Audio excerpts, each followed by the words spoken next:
छूकर मेरे मन को किया तूने क्या इशारा, बदला ये मौसम। अब ये गाना जो है, ये मुझे गाने की नौबत क्यों आई? आप भी सोचेंगे कि मैंने आज अपनी बात को कहां से शुरू किया। अपनी बात को शुरू करने से पहले मैं आप सभी से कहूंगा, कैसे हैं आप लोग? मैं उम्मीद करता हूं कि आप लोग अच्छे होंगे और अपनी जिंदगी का निर्माण बड़ी खूबसूरती के साथ कर रहे होंगे, जिसमें ईश्वर आपके साथ होगा, आपकी हर दिशा में, आपकी हर दशा में। बहरहाल, मैं आपसे बात कर रहा था, आपको बता रहा था इस एक गाने को गा करके। ये गाना, जैसा कि आपको सभी को मालूम है, ये गाना था फिल्म याराना से। याराना जो कि आई थी 1981 में, 1981 में।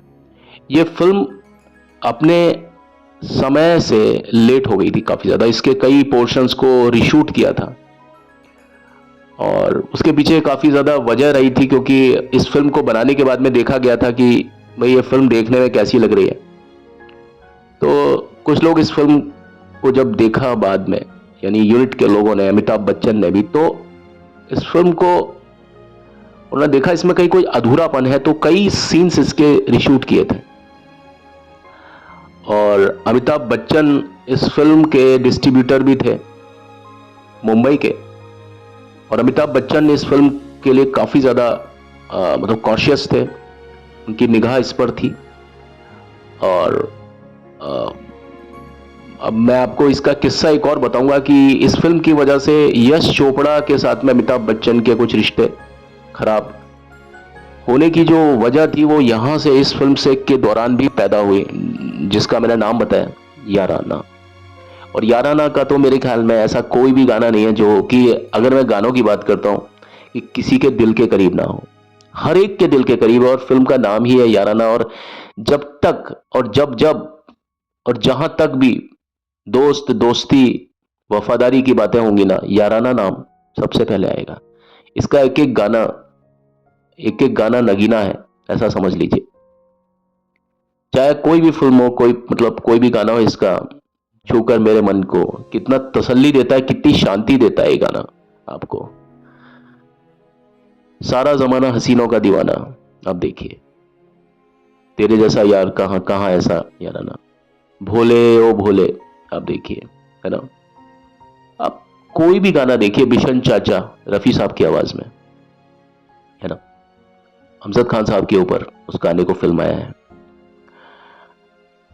अब आज जो मैं आपको एक बात कहने वाला हूं इस फिल्म के बारे में, वो यही जो गाना है, इस गाने को जो मैं सबसे पहले गुनगुना रहा था ना, उसके पीछे एक रीजन था।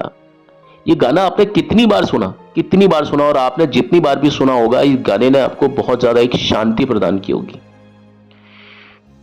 बहुत ज्यादा। आप इस गाने को सुनिए, कितनी शीतलता, ऐसा लगता है कि एक गर्मी के मौसम में, तपते रेगिस्तान में कुछ ठंडी बूंदें उसकी, ये वो एहसास है इस गाने को जब आप सोचते हैं। और मेरे ख्याल में इससे बढ़ के कोई रोमांटिक गीत नहीं हो सकता। हालांकि इस गीत के ऊपर भी केस वेस हुआ था, वो मैं आपको अगले किसी वीडियो में उस चीज के बारे में बताऊंगा। इतने अच्छे चीजों को कई बार इतने खराब दौर दरमियान से गुजरना पड़ता है ना। लेकिन इस गीत की वजह से, इस गीत संगीत की वजह से दो तीन लोगों में आपस में डिफरेंसेस भी हो गए थे इस फिल्म में। अब मैं आपको पूरा किस्सा बताऊं कि इस गाने में आवाज दी है किशोर कुमार साहब ने, और ये गाना जो है ना, इसका मुखड़ा और अंतरा है, उसमें स्पीड में काफी फर्क है, यानी उसके जो वेग में काफी फर्क है। आप इसका मुखड़ा देखिए, मुखड़ा बहुत स्लो है। छूकर मेरे मन को किया तूने क्या इशारा, बदला। अब ये देखिए, ये जो मुखड़ा है ना, तो इस गाने में जब जब मुखड़ा आएगा, है ना, तो ये मुखड़े की जो स्पीड है, मुखड़े का जो एक वेग है ना, वो वेग, आपका जो इसका अंतरा है, अंतरे का वेग और मुखड़े का वेग बिल्कुल अलग अलग है। अंतरे की जो स्पीड है वो तेज है, और मुखड़े की जो स्पीड है वो कम है।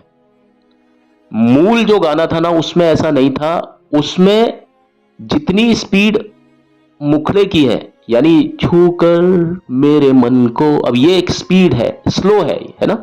छू कर मेरे मन को किया तूने क्या इशारा, अब ये जो स्पीड पर ये अंतरा चल रहा है ना, अब इसका जो मुखड़ा है ना वो फास्ट जाता है। देखिए, तू जो कहे जीवन मन तेरे लिए मैं गाऊं, अब ये फास्ट है। तू जो कहे जीवन भर तेरे लिए मैं गाऊं, अब ये स्पीड आप देखिए, और कहां आप देखिए, छू कर मेरे मन को किया तूने क्या इशारा। अब ये स्पीड का जो फर्क था ना, एक्चुअली जो विवाद था ना वो इस स्पीड के वजह से हुआ था कि इसमें वेरिएशन था। हुआ यूं कि किशोर दा जब इस गाने की रिहर्सल कर रहे थे तो हर रिहर्सल में किशोर दा के साथ में अमिताभ बच्चन साहब भी थे। और यह गाना मूलतः ऐसा नहीं था। इसमें जितना स्पीड मुखड़े की है उतनी ही स्पीड इसके अंतरे की भी थी, यानी छूकर मेरे मन को किया तूने क्या इशारा, इसी स्पीड पर, इसी वेग पर था। तू जो कहे जीवन भर तेरे लिए मैं गाऊं, तेरे लिए मैं गाऊं, इस तरह से रहा होगा। कहने का मतलब है मुखड़ा और अंतरा लगभग बराबर स्पीड से रहा होगा। लेकिन मैंने आपको जैसा कि बताया कि अमिताभ बच्चन हर जगह पर रिहर्सल में किशोर कुमार साहब के साथ थे, और अंतिम रिहर्सल तक भी गाने का स्वरूप था ना वो यही था, यानी मुखड़ा और अंतरा दोनों बराबर स्पीड से था और स्लो था, है ना। छू कर मेरे मन को किया तूने, उसी तरीके से ऐसा था। तू जो कहे जीवन तेरे लिए मैं गाऊं, कुछ इस तरह से चल रहा होगा, है ना। यानी स्पीड दोनों की बराबर, मुखड़ा और अंतरा की, और स्लो स्पीड थी दोनों की। लेकिन अमिताभ बच्चन अंतिम जो रिहर्सल थी उसमें नहीं आए। अब किशोर कुमार साहब थे ना, वो इस चीज से थोड़ा सा अग्री नहीं कर रहे थे। उन्होंने राजेश रोशन से कहा कि भाई राजेश, मैं ये चाहता हूं, राजू बोलते थे, राजू मैं ये चाहता हूं कि इसमें मैं एक अलग तरीके का यूज करूं, कि इसमें जो मुखड़ा है उसका स्पीड में अपने तरीके से, जो मेरा टेक्निक है, उनका किशोर कुमार का एक टेक्निक हुआ करता था। आपने देखा होगा राजेश रोशन के ज्यादातर गाने या तो उन्होंने बहुत खींच के गाए हैं या बहुत स्लो गाए। अब देखिए, कहां तक ये मन को अंधेरे छलेंगे, उदासी भरे दिन कभी तो टलेंगे। अब ये गाना देखिए आप, बातों बातों में आप देखिए गाना, अमिताभ मतलब राजेश रोशन के म्यूजिक में खास तौर पर किशोर कुमार ने बड़ा स्लो गाया है, लेकिन उन्हीं राजेश रोशन के साथ में कुछ गानों में बड़ा फास्ट भी गाया है। जैसे मान लीजिए फास्ट गाना, ये जीना है अंगूर का दाना, कुछ कच्चा है कुछ पक्का है, हाथ ना आया कच्चा है, जो वो गाना है ना। अब देखिए, तूने भी देखा नहीं देखा तो जाना नहीं, जाना है तो आना नहीं, मुझे पहचाना नहीं, दुनिया दीवानी तेरे तेरे पीछे भागी, किसमें दम या ठहरे जो मेरे आगे आना नहीं, देखो टकराना नहीं, किसी से भी हारे नहीं हम। अब ये गाना, ये 2 और 2 5, ये सारा जो म्यूजिक निर्देशन है, जो जो है ना, जो संगीत निर्देशक है वो राजेश रोशन। और वहीं खट्टा मीठा का ये गाना था ना, ये जीना है अंगूर का दाना, और उसी फिल्म में एक स्लो वर्जन है। कौन सा? आप देखिए, थोड़ा है थोड़े की जरूरत है, जिंदगी फिर भी यहाँ खूबसूरत है। अब आप देखिए, ये वही राजेश रोशन के साथ में मैं कई बार देखता हूं कि किशोर कुमार ने बहुत स्लो गाया है तो मजा आ गया, और बहुत फास्ट भी रैप सॉन्ग की तरह भी उन्होंने राजेश रोशन के साथ में गाया। अब देखिए प्रीतम्बा फिल्म का गाना, कोई रोको ना दीवाने को, रे मन मचल रहा। अब इसका जो जो अंतरा है, वो जो मुखड़ा है, वो सॉरी अंतरा, वो बहुत फास्ट है। न मैं के ननन, मेरे को वर्डिंग्स याद नहीं है, लेकिन उसके मुखड़े बहुत, मतलब मुखड़ा और अंतरा भी वही है। इस तरह से मुखड़ा स्लो है और अंतरा बहुत तेज है। इस तरह के मैं आपको कई गाने बता सकता हूं। दिल रुबा आ मेरी बाहों में आ, बाहों में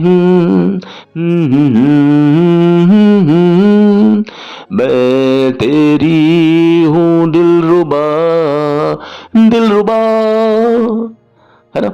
ये गाने कुछ थे जो कि आप देखिए, मैं जो बोल रहा हूं ना, किशोर कुमार ने जब राजेश रोशन के साथ गाया, या तो आवाज को बहुत फास्ट रैप म्यूजिक की तरह खींचते हुए गाया, उसी तरीके से सारा जमाना हसीनों का दीवाना, दीवाना गैल जो बुरा है दिल लगाना, ये गाना फास्ट है। और दूसरी तरफ छूकर मेरे मन को किया तूने क्या इशारा। अब इस गाने में भी, जैसा मैंने बताया आपको कई एग्जांपल से, इस गाने में भी किशोर दा एक एक एक वेरिएशन चाहते थे। उन्होंने कहा कि ये काम कर राजू, मैं इस गाने को इस तरीके से गाऊं कि जिसमें मुखड़ा जो है ना वो तो स्लो हो, छूकर मेरे मन को, और जो उसका अंतरा हो वो थोड़ा फास्ट हो जाए। तू जो कहे जीवन भर तेरे लिए मैं गाऊं। अब ये आपने देखा मूल गाने में जो हम आजकल सुनते हैं, जो गाना वास्तव में जो हम सुनते हैं वो इसी तरह से है जैसा किशोर ने कहा। अब साहब, अब राजेश रोशन को भी आइडिया पसंद आया, अच्छा लगा उनको, और वो किशोर दा की किसी भी बात को मना नहीं कर सकते थे। और उन्हें मालूम था कि यार किशोर दा को एक बहुत अच्छा अनुभव था इन सब चीजों का। वो समझते थे कि भाई वो पार्श्व, इसको प्लेबैक सिंगर है ना किशोर दा, इसीलिए बोलते हैं कि भाई गाना गाना कोई बड़ी चीज नहीं है। मैं आपको ये नहीं कहता कि गाना गाना कोई बड़ी चीज नहीं है, लेकिन किशोर दा के लिए गाना गाना कोई बड़ी चीज नहीं था। लेकिन किशोर दा जो जिस तरीके से सोचते थे, किशोर दा, रफी साहब और इस तरह के लोग जो थे ना, आजकल तो ऐसे लोग हैं ही नहीं, वो इस तरीके से सोचते थे कि ये गाना स्क्रीन पर कैसा लगेगा, किरदार पर कैसा लगेगा। तो बहरहाल गाना इसी तरीके से रिकॉर्ड हुआ। लेकिन जब इस गाने के बारे में अमिताभ बच्चन को मालूम चला, तो उन्होंने जब इस गाने को देखा, सुना, तो उन्हें बहुत ज्यादा मतलब नाराज हो गए वो। और वो आए और उन्होंने राजेश रोशन से कहा कि ये गाना क्या हो गया, ये देखिए आपने क्या किया इस गाने का। उन्होंने कहा कि, उन्होंने बताया कि ऐसा था कि मुझे बताया था किशोर दा ने कि इस गाने को अगर मैं ऐसे गाऊं तो वो ज़्यादा ठीक रहेगा। तो अमिताभ ने कहा कि नहीं नहीं, ये गाना जैसा हो रहा था इस गाने को वैसा ही रखिए, इसमें अंतरा और मुखड़ा दोनों बराबर आएंगे और बराबर स्पीड होगी, स्पीड दोनों की स्लो होगी। लेकिन राजेश रोशन ने उनको एकदम मना किया कि नहीं सर, मैं नहीं कर पाऊंगा इसको, ये गाना जैसा है वो बहुत अच्छा लगेगा, आप समझिए इस चीज़ को। लेकिन साहब अमिताभ बच्चन थे, और उस समय अमिताभ का जो सितारा था वो, आप समझें आप उस चीज़ को कि अमिताभ को कोई ना नहीं कर सकता था। बहरहाल दोनों पक्ष में से कोई पक्ष अपनी बात से हटा नहीं, झुका नहीं। आज भी आप देखिए कि ये जो गाना है ये उसी तरीके से है जैसा किशोर दा चाहते थे। ये गाना उस तरह से नहीं है जैसा अमिताभ बच्चन चाहते थे। तो यहां पर दोनों के बीच में एक फ्रैक्शन आया था। तो आप देखिए अल्टीमेटली इस फिल्म का जो मतलब पर्दे पर जो आपको दिखाई देता है ना, तो इसके जितने भी मुखड़े हैं उसमें अमिताभ बच्चन लिप सिंक करते हुए दिखाई देंगे। बाकी जो इसका अंतरा है उसमें कभी भी अमिताभ बच्चन ने कोई लिप सिंक नहीं किया। आप देखिए अमिताभ बच्चन उसमें कोई लिप सिंक नहीं कर रहे हैं, क्योंकि अमिताभ बच्चन को लिप सिंकिंग करने में बड़ी दिक्कत आ रही थी। जहां फास्ट बोल रहे थे ना, अमिताभ बच्चन को लिप सिंक में उनको सेटिस्फैक्शन नहीं मिल रहा था कि भाई लिप सिंक करते समय उनका चेहरा, उनका जो स्क्रीन प्रेजेंटेशन, वो उस चीज से मतलब सेटिस्फाइड नहीं थे, सेटिस्फाइड नहीं थे वो उस चीज से। तो आप देखिए अल्टीमेटली ये इस तरह से इसका सॉल्यूशन निकाला गया कि वो गाना उस तरह से पिक्चराइज हुआ, लेकिन लोग इस चीज को पकड़ नहीं पाएंगे। लेकिन आप इसको ध्यान से देखिए, इसका जो मुखड़ा है उसमें अमिताभ बच्चन लिपसिंग कर रहे हैं, जहां पर बात स्लो की आ रही है। लेकिन जहां बात फास्ट की आ रही है ना, वहां वो लिपसिंग नहीं कर रहे हैं। वहां पर या तो जो शॉट है वो क्लोज शॉट नहीं है, वो बहुत ज्यादा दूर का है, जूम आउट है, जूम इन नहीं है, जूम आउट हो रहा है ना। क्लोज शॉट नहीं है, दूर से है, और स्लो वर्जन में दे दिया। और वो कुछ इस तरह से अमिताभ बच्चन कुछ इलायची वगैरह चबा रहे हैं, और वो उस तरह से बड़ा स्लो वर्जन में वो गाना दिया। तो ये गाना अपने आप में एक स्लो वर्जन, ऐसा नहीं था कि पहला नशा पहला खुमार वो ये स्लो वर्जन गाना है, ये भी स्लो वर्जन गाना था। और ये स्लो वर्जन गाना इसलिए था क्योंकि इसके बीच में, इन दोनों के बीच में, यानी अमिताभ बच्चन और किशोर दा के बीच में एक एक एक एक फ्रैक्शन, एक उस तरह की स्थिति आ गई थी। और उसमें राजेश रोशन साहब ने किशोर कुमार यानी किशोर दा का पॉइंट ऑफ व्यू बिल्कुल सही माना, लेकिन आज भी आपको ये गाना सुनने में कितना अच्छा लगता है, हम सभी को अच्छा लगता है, लेकिन उस गाने के पीछे ये जो कहानी थी ये मुझे आपको बतानी थी। चलिए आज की वीडियो में इतना ही, और अगली वीडियो में आपके समक्ष इस तरह का कोई तथ्य लेकर फिर से हाजिर होता हूं। तब तक के लिए मुझे आज्ञा दीजिए। आप लोग खुश रहें, आबाद रहें, मस्त रहें, बट चलने से पहले बस मेरी वही रिक्वेस्ट है कि मेरे चैनल को please please please like share subscribe जरूर जरूर जरूर कीजिएगा, और बेल आइकन को जरूर दबाइएगा ताकि आपको मेरी अगली वीडियोस के बारे में नोटिफिकेशंस मिलते रहें automatically. Thank you and have a nice time.